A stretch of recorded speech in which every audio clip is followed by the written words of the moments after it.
بسم اللہ الرحمن الرحیم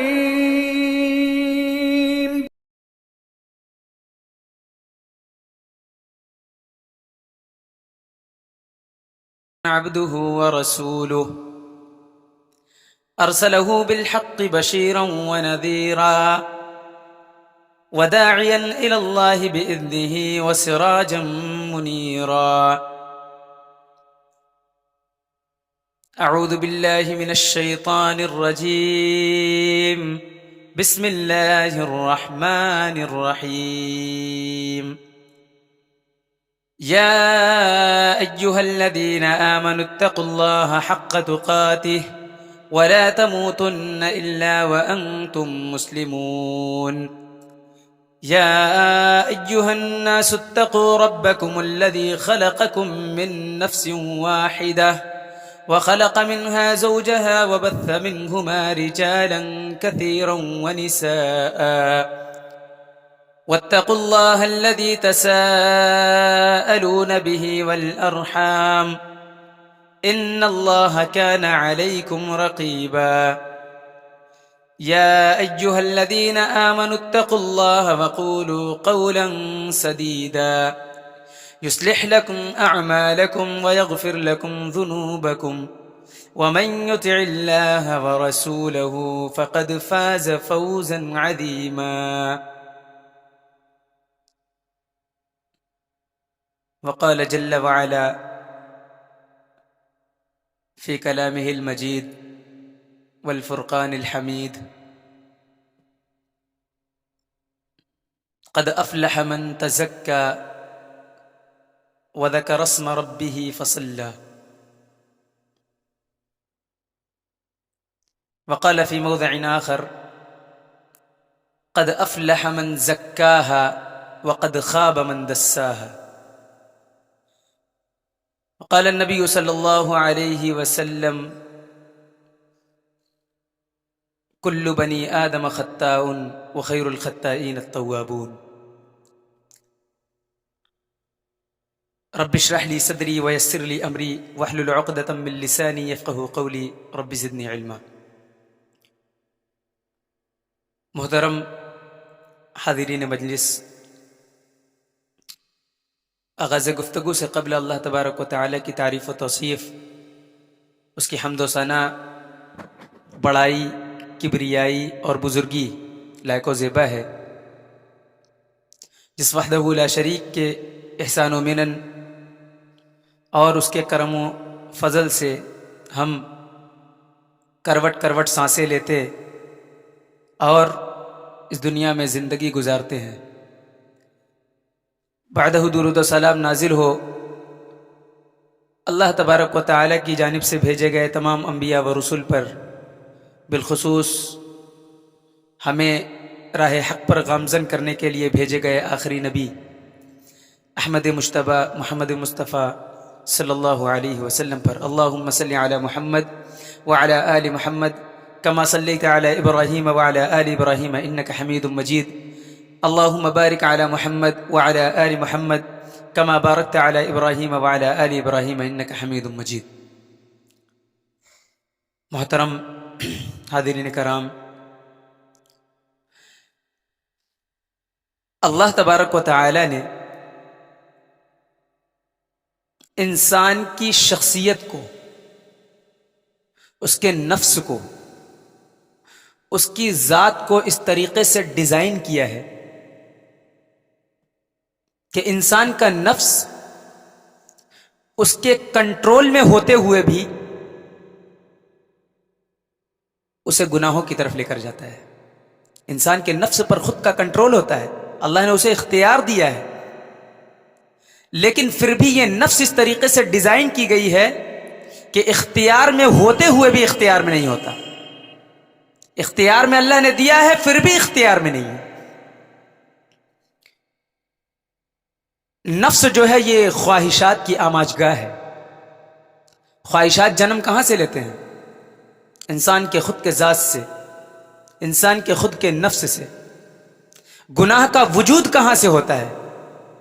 انسان کے خود کے ذات اور اس کے نفس سے گناہ کا وجود ہوتا ہے۔ یہ خواہشات کی آماج گاہ ہے۔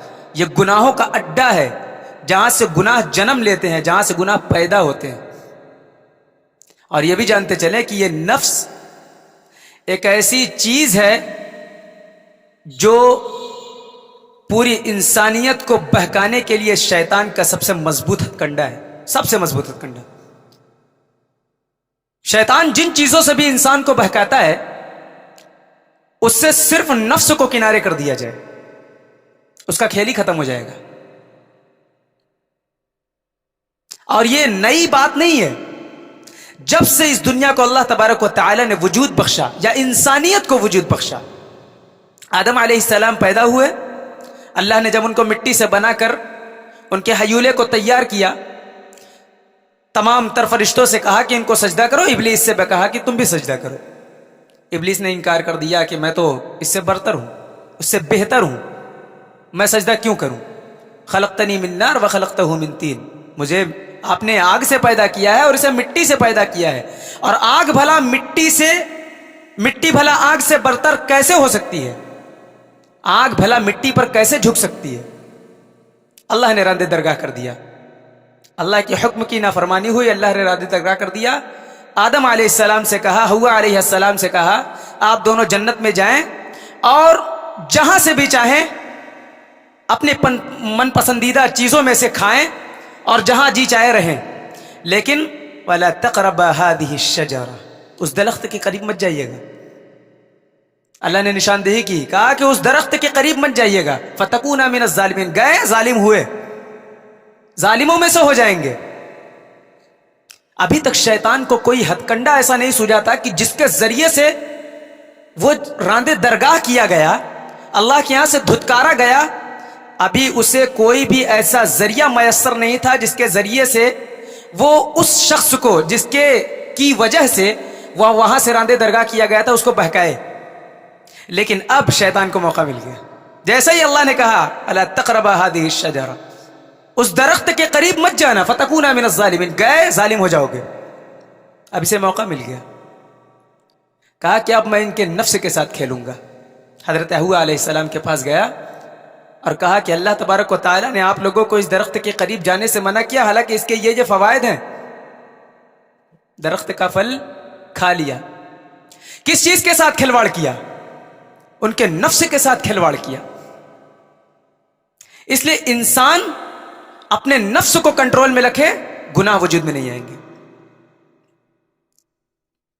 اپنے نفس کو کنٹرول میں رکھنے سے گناہ وجود میں نہیں آنے والا۔ یہ گناہوں کی آماجگاہ ہے، یہاں سے گناہ پیدا ہوتے ہیں، اور شیطان اسی نفس سے انسان کو بہکاتا ہے اور اسی کے ساتھ کھلواڑ کرتا ہے۔ آئیے اسی کے سلسلے میں چند باتیں میں آپ کے سامنے عرض کروں گا کہ اس نفس کا تزکیہ کیسے کیا جائے۔ سب سے پہلے دیکھتے ہیں کہ اس کا معنی کیا ہے۔ تزکیہ کے معنی ہوتا ہے زکا یزکی، تزکیہ عربی کے ایک لفظ سے ہے۔ اس کے معنی ہوتا ہے پاک کرنا، کسی چیز کو پاک کر دینا، صاف کرنا، اسے اعلی مقام پر پہنچانا، اس کو نشو نما دینا، یہ اس کا معنی ہے۔ یعنی کسی چیز کو بالکل صاف ستھرا کر دیا جائے، اس کا تزکیہ کر دیا گیا۔ اور نفس کا تزکیہ، نفس انسان کی شخصیت کو نفس کہتے ہیں، انسان کے اندر جو ذات موجود ہوتی ہے وہی اس کا نفس ہے۔ تزکیہ نفس کا مفہوم اصطلاحاً یہ ہے کہ نفس کو غلط رجحانات سے موڑ کر، غلط امور سے موڑ کر، غلط راستے اور طریقے سے موڑ کر اللہ تبارک و تعالیٰ کے راستے پر گامزن کر دینا، یہی تزکیہ نفس ہے۔ غلط طریقے سے اپنے آپ کو صحیح طریقے پر لگا دینا، اللہ کے راستے پر گامزن کر دینا، یہی تزکیہ نفس ہے۔ دیکھیں اس میں دو پہلو ہے، اس کے اندر اس تعریف کے اندر دو پہلو ہے۔ پہلا یہ کہ ایک تو گناہوں سے بچا جائے، اور دوسرا یہ کہ گناہوں سے بچنے کے بعد اللہ تبارک و تعالیٰ کے راستے پر چلا جائے، تب تزکیہ نفس ہوگا، ورنہ نہیں ہو سکتا۔ ایک انسان اپنے آپ کو صرف گناہوں سے بچے اور عام انسان کی طرح زندگی، ایک ناستک جو ہے کیا ہوتا ہے؟ ناستک وہ گناہ نہیں کرتا، اگرچہ گناہ نہیں کرتا لیکن اس کے اندر دوسرا پہلو نہیں پایا جاتا ہے۔ دوسرا پہلو اس کے اندر نہیں اپنے نفس کا تزکیہ کر لے. کبھی کبھار ایسا ہوتا ہے کہ انسانی خیر خواہی کے ناطے جو ہے وہ بہت سارے ایسے امور انجام دیتا ہے جو سوچ سے بالا تر ہے, لیکن اس کے اندر اللہ تبارک و تعالیٰ کے احکامات کو ماننے کا جو ملکہ ہوتا ہے وہ موجود نہیں ہے. اس لیے دونوں کا موجود ہونا بہت ضروری ہے, ورنہ وہ ناستک کہاں رہ گیا. ایک تو گناہوں سے بچا جائے, اور دوسرے یہ کہ اللہ تبارک و تعالیٰ کے راستے پر گامزن ہو جائے. یہی نفس, یہ تزکیہ نفس کی تعریف ہے, اور یہی تزکیہ نفس ہے. اب دیکھیں اللہ تبارک و تعالیٰ نے اس نفس کو 3 حالتوں میں تقسیم کیا ہے. قرآن مجید میں ذکر ہے, اللہ تبارک و تعالیٰ نے پہلی قسم گنائی, کہا کہ ایک نفس ہے نفس مطمئنہ. یہ کیسا نفس ہے؟ اللہ تبارک و تعالیٰ کے احکامات پر عمل کرنے سے دل اگر مطمئن ہے, کوئی رکاوٹ حائل نہیں ہو رہی ہے, سمجھیے اس شخص کے اندر نفس مطمئنہ موجود ہے. اور ایسا شخص جس کے اندر نفس مطمئنہ موجود ہو, اس کے اور جنت کے درمیان کوئی حائل نہیں ہے. یا ایتها النفس المطمئنہ, اللہ نے فرمایا کہ اے مطمئن نفس, یا اے مطمئن نفس رکھنے والی شخصیت, ارجعی الی ربک راضیۃ مرضیہ, لوٹ آؤ اپنے رب کی طرف, اس حال میں کہ تمہارا رب تم سے راضی ہو اور تم اپنے رب سے راضی ہو. فادخلی فی عبادی, میرے مقرب بندوں میں داخل ہو جاؤ. وادخلی جنتی, اور میری بنائی ہوئی جنت میں داخل ہو جاؤ. تو نفس مطمئنہ جس شخص کے اندر موجود ہوگا, جس شخص کا دل عبادتوں پر مطمئن ہو, ایسا شخص اللہ تبارک و تعالیٰ کے یہاں جنت میں جانے سے اس کو کوئی روک نہیں سکتا. تو نفس کی پہلی قسم نفس مطمئنہ ہے. دوسری قسم اللہ تبارک و تعالیٰ نے نفس کی بیان کی, کہا کہ ایک نفس ہوتا ہے نفس لوامہ. یہ کیسا نفس ہے؟ یہ ایسا نفس ہے کہ ظاہر سی بات ہے ایک شخص گناہ کرے گا, اور یہ کسی خاص بندے کی صفت نہیں ہوتی کہ وہی گناہ کرے, بلکہ یہ کہیے کہ دنیا میں جو شخص یہ کہتا ہو کہ میں گناہ گار نہیں ہوں, وہ دنیا کا سب سے بڑا جھوٹا آدمی ہے. دنیا میں اس سے بڑا جھوٹا آدمی کوئی نہیں ہے جو یہ کہتا ہو کہ میں گناہ نہیں کرتا. تو ہر نفس یہ گناہ کرتی ہے. اللہ کے نبی صلی اللہ علیہ وسلم نے ایشو ہی دور کر دیا یہ کہہ کے کہ کل بنی آدم خطاؤن وخیر الخطائین التوابون, ہر بنی آدم یہ خطاؤں کا پتلا ہے, خطا کرے گا, گناہ کرے گا. وخیر الخطائین التوابون, لیکن تم میں سب سے بہتر گناہ گار آدمی وہ ہے جو اپنے گناہوں پر نادم ہو, شرمندہ ہو, اللہ کی طرف رجوع کرے, توبہ کرے. توبہ کرنے والی نفس. تو نفس لوامہ وہ نفس ہے جو گناہ کرنے کے بعد اللہ تبارک و تعالیٰ کی طرف رجوع کرے, اسے یہ احساس ہو کہ میں نے یہ غلط عمل انجام دے دیا, غلط کام کر دیا, اور اپنے گناہوں پر ملامت کرے وہ اپنے آپ کو. لوامہ معنی ہی وہ ہوتا ہے ملامت کرنے والا نفس. اس برے عمل پر وہ اپنے آپ کو ملامت کرے, یہی نفس لوامہ ہے. اللہ تبارک و تعالیٰ نے قرآن مجید میں کہا ہے لا اقسم بیوم القیامہ, میں قیامت کے دن کی قسم کھاتا ہوں. ولا اقسم بالنفس اللوامہ, اور میں قسم کھاتا ہوں نفس لوامہ کی. اللہ تبارک و تعالیٰ کے یہاں بیسٹ کیٹیگری والی نفس یہی ہے, نفس لوامہ. ظاہر سی بات ہے انسان گناہ کرے گا, لیکن گناہ کرنے کے بعد اللہ کی طرف رجوع کر لینا, اے اللہ گناہ کر لیا میں نے, لیکن اب تیرے دربار میں آیا ہوں, معاف کرنے والی ذات تو ہی ہے, معاف کر دے. یہ بہت برا عمل تھا, اللہ کو یہ چیز بہت پسند ہے, یہ ادا بندے کی بہت پسند ہے کہ گناہ کرنے کے بعد پھر لوٹے اور رجوع کرے. اسی لیے اللہ تبارک و تعالیٰ نے اس نفس کی قسم کھائی ہے. کسی معمولی چیز کی اللہ قسم ایسے نہیں اٹھاتا. ٹھیک ہے اللہ تبارک و تعالیٰ نے بہت ساری چیزوں کی قسم اٹھائی ہے, لیکن ان چنندہ چیزوں میں سے یہ نفس لوامہ بھی ہے جس کی قسم اللہ نے اٹھائی. تو یہ دوسری قسم ہے نفس لوامہ کی, نفس لوامہ. اسی طریقے سے تیسری قسم اللہ تبارک و تعالیٰ نے قرآن مجید میں بیان کی نفس کی, وہ ہے نفس امارہ. یہ کیسا نفس ہے؟ نفس امارہ اس نفس کو کہتے ہیں, انسان کے اندر چھپی اس شخصیت اور اس ذات کو کہتے ہیں جو اسے گناہوں پر ابھارے.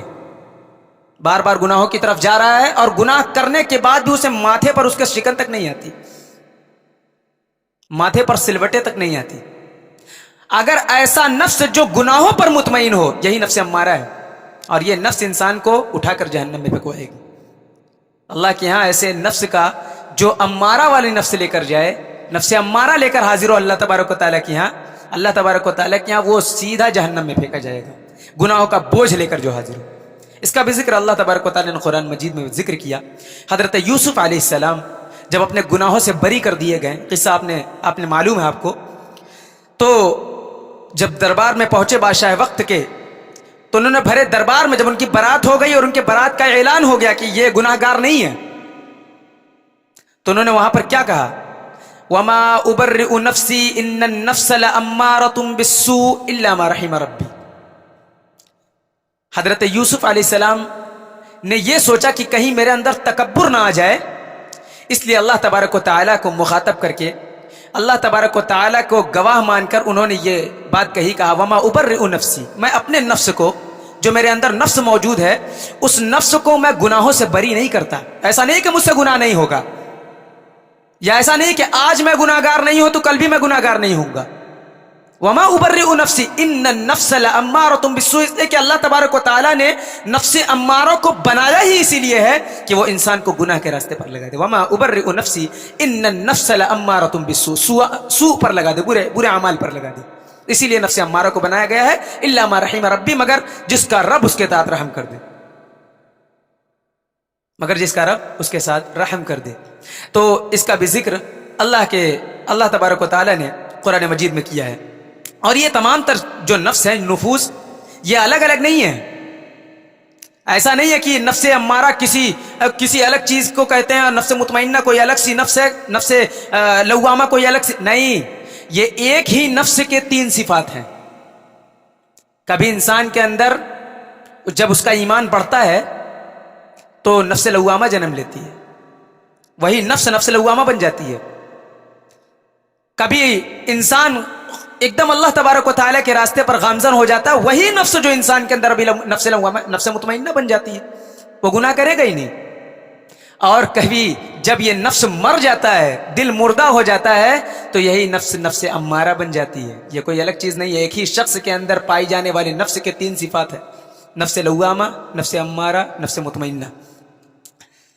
اچھا، اب آئیے دیکھتے ہیں کہ تزکیہ نفس کا اسلام میں کیا خاصہ ہے، اسلام میں اس کی کیا اہمیت اور فضیلت ہے۔ کیا اہمیت و فضیلت ہے اللہ تبارک و تعالیٰ کے نزدیک تزکیہ نفس کا؟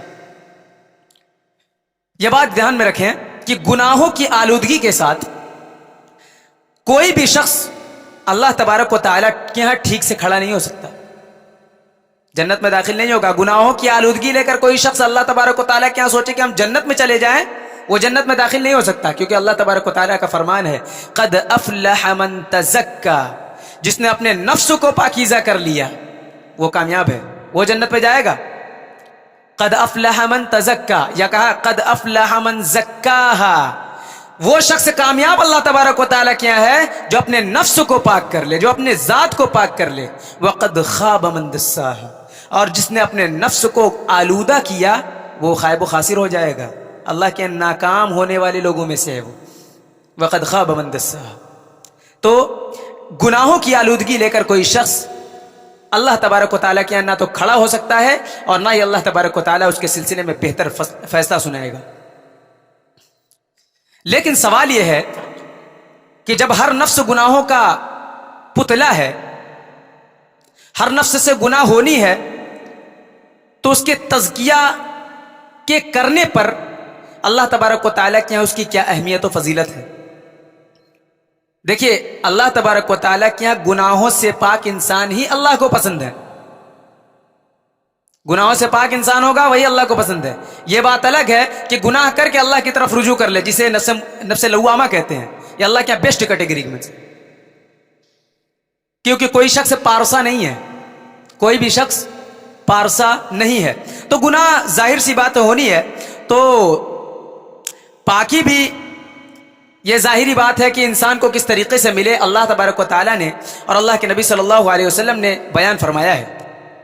دیکھیے، انسان کے اندر جو نفس موجود ہوتی ہے اس کا ظاہری طور پر بھی پاک ہونا ضروری ہے اور باطنی طور پر بھی پاک ہونا ضروری ہے. ظاہری طور پر انصار صحابہ کے سلسلے میں اللہ تبارک و تعالی نے بیان کیا کہ لمسجد اسس علی التقوی من اول یوم احق ان تقوم فیہ فیہ رجال یحبون ان یتطہروا. اس میں سے بعض لوگ ایسے ہیں جو ناپاکی کو پسند کرتے ہیں بلکہ پاکی کو ناپاکی کو ناپسند کرتے ہیں، پاکی کو پسند کرتے ہیں. فیہ رجال یحبون ان یتطہروا، پاکی کو پسند کرتے ہیں اور اللہ تبارک و تعالی بھی پاک رہنے والوں کو پسند کرتا ہے. کیا اس کے پیچھے کیا لاجک ہے کہ انصار صحابہ جو تھے وہ اپنے آپ کو اندرونی طور سے تو پاک رکھتے تھے لیکن باہری طور پر بھی پاک رکھتے تھے. مدینہ کے اندر پانی کی بڑی قلت تھی، بہت قلت، اور لوگ موٹے موٹے کپڑے پہنا کرتے تھے. ایسی حالت تھی کہ اگر استنجا وغیرہ کے لیے پانی استعمال کر لیا جائے تو پھر پانی میسر نہیں ہوتا تھا. لیکن یہ انصار صحابہ جو تھے جن کی صفات اللہ تبارک و تعالی نے بیان کی ہے کہ فیہ رجال یحبون ان یتطہروا، کہ وہ پاکی کو پسند کرتے ہیں، یہ لوگ مدینہ سے قبا جایا کرتے تھے پانی لینے کے لیے. اللہ اکبر. مدینہ سے قبا جایا کرتے تھے پانی لینے کے لیے اور وہاں سے وہ ڈول ڈول پانی اٹھا کر ڈھو کر لایا کرتے تھے. کیا ذریعہ تھا، ہر شخص کے پاس سواری نہیں تھی. ایسا نہیں کہ اللہ تبارک و تعالیٰ نے جس طریقے سے ہمارے پاس میسر کیا ہے کہ آج لگ بھگ ہر شخص کے پاس اپنی گاڑی ہے، اپنے ذرائع مہیا ہیں. صحابہ کرام کے پاس یہ ذرائع مہیا نہیں تھے لیکن وہ اپنے آپ کو پاک رکھنا چاہتے تھے، اندرونی طور پر بھی باہری طور پر بھی. تو اللہ جب باہری نجاست، حالانکہ ایسے موقع پر ان کے پاس ایک عذر تھا، ان کے پاس ایک عذر تھا کہ اگر چاہتے تو ڈھیلے سے استنجا لے لیتے اور ضروریات زندگی اپنے بچے ہوئے پانی سے بسر کرتے، لیکن وہ ڈھیلا بھی استعمال کرتے تھے اور پانی بھی استعمال کرتے تھے. وہ جانتے تھے کہ اس کی اہمیت اور فضیلت کیا ہے. فیہ رجال یحبون ان یتطہروا واللہ یحب المطہرین. یہ باہری اور جو ہے کہ نفس کی پاکی کا بیان ہے، لیکن اندرونی نفس کا بھی انسان کا پاک ہونا بہت ضروری ہے. اچھا، اندرونی نفس کو بھی دو حصوں میں ڈیوائیڈ کیا جا سکتا ہے. ایک وہ جو خاص طور سے اللہ تبارک و تعالی کی عبادت کے لیے ہو، یعنی توحید والا نفس ہو، اس نفس میں کوئی غلاظت موجود نہ ہو، یعنی عبادت صرف اللہ تبارک و تعالی کی جائے. یہ بھی تزکیہ نفس ہے. اگر اللہ تبارک و تعالی کے علاوہ کسی اور کی عبادت کی گئی، نفس آپ کا آلودہ ہو چکا ہے، آپ کا نفس مردہ ہو چکا ہے. اور دوسرا یہ کہ دیگر جو گناہ آج ہو رہے ہیں، نوجوانوں کو میں زیادہ مخاطب کرتا ہوں اس لیے کہ میں بھی اسی کیٹیگری میں ہوں. آج جو دیگر گناہ ہو رہے ہیں، اس گناہ سے بھی اپنے نفس کو آلودہ نہ ہونے دینا، اس گناہ سے بھی اپنے نفس کو آلودہ نہ ہونے دینا، یہ بھی اللہ تبارک و تعالیٰ کے بہت اہمیت کی چیز ہے، بہت اہمیت کی چیز. لیکن سوال یہ ہے کہ آج جو نوجوان نسلوں کے اندر بگاڑ ہوتی جا رہی ہے، خرابی پیدا ہو رہی ہے، اس کا ذمہ دار کون ہے؟ ان کا نفس جو بالکل برباد ہوتا جا رہا ہے، اس کا ذمہ دار کون ہے؟ شادی کی عمر دیکھیے، کسی شخص کو جب بھوک لگتی ہے تو اسے کھانے کی ضرورت ہوتی ہے، اور جب اسے کھانا نہ دیا جائے اس کے بھوک پر، وہ حرام کھانے لگتا ہے. حلال و حرام کے درمیان تمیز نہیں کرتا، اس لیے کہ پھر اپنے پیٹ کے لیے وہ کچھ بھی کرنے کو تیار ہو جاتا ہے. حرام کاری کی طرف لوگ کیوں جاتے ہیں؟ اس لیے کیونکہ عین وقت پر چیزیں اسے میسر نہیں ہوتی، مہیا نہیں ہوتی. اسی طریقے سے نفس کا عالم ہے، نفس کی حالت ہے. نفس کی حالت یہ ہے کہ جب نفس اپنے بلوغت کو پہنچ جائے تو اسے کس چیز کی بھوک ہوتی ہے؟ یہ کہ اس کے جسمانی شہوت کو پوری کی جائے یا اندرونی حالات کی تشنگی کو بجھایا جائے، جو اس کی بھوک ہوتی ہے. اور ایسے موقع پر اگر لڑکے کی شادی نہیں کی گئی تو وہ کیا کرے گا؟ انٹرنیٹ پیک بڑے سستے ہو چکے ہیں، رات رات بھر باتیں ہو رہی ہیں، کیا کرے گا یہ؟ اس کا ذمہ دار کون ہے؟ ذمہ دار گارجین وہ لوگ ہیں جو کہتے ہیں کہ ہم ان کے ولی ہیں، ذمہ دار وہ لوگ ہیں جو کہتے ہیں میں اس کا والد ہوں. کیوں؟ سوال کیا جائے تو جواب میں یہ آتا ہے کہ ابھی اپنے پیروں پر کھڑا نہیں ہے، ابھی ہاتھ پر کھڑا ہے، پیروں پر کھڑا نہیں ہے. کل پیروں پر کھڑا ہوگا تو دیکھا جائے گا، پھر اس کی شادی کی جائے گی، کمانے لگے گا تو. اللہ اکبر. یہ نفس کمائی نہیں دیکھتا ہے، یہ نفس اپنی بھوک کو بٹانے کے لیے کچھ بھی کرنے کو تیار ہو جائے گا، غلط راستہ اختیار کرے گا، غلط راہوں پر جائے گا، غلط طریقہ کار استعمال کرے گا، اختیار کرے گا. آج نوجوان نسل اسی لیے بگڑ رہی ہے کیونکہ ان کے نفس کی بھوک کو مٹایا نہیں جا رہا ہے وقت پر.